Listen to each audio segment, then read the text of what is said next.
Buenos días amigos, y bienvenidos nuevamente a su canal, Dosis de Curiosidad.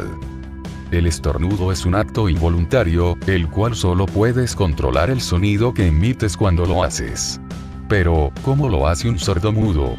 La BBC ha puesto respuesta a esto. No emiten el típico sonido, sino que gesticulan con algo parecido al movimiento del aire. Aparentemente y según informa el periodista parcialmente sordo Charlie Swinburne, mientras que las personas sordas estornudan naturalmente, sin ruido, las personas que oyen se sienten obligados a añadir efectos de sonido.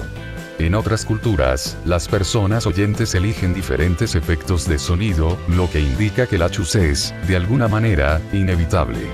Los francófonos estornudan achun, por ejemplo, los anglosajones achoo, mientras que los hablantes japoneses dicen algasun.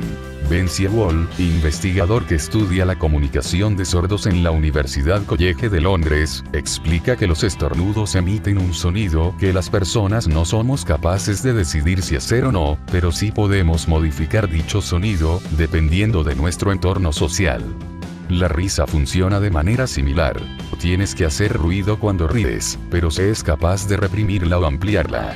A medida que tienes la sensación de que vas a estornudar, el cerebro de la persona envía una alerta diciendo alerta. Vas a estornudar, lo que hace que emitas tu sonido. Y, en una fracción de segundo achus.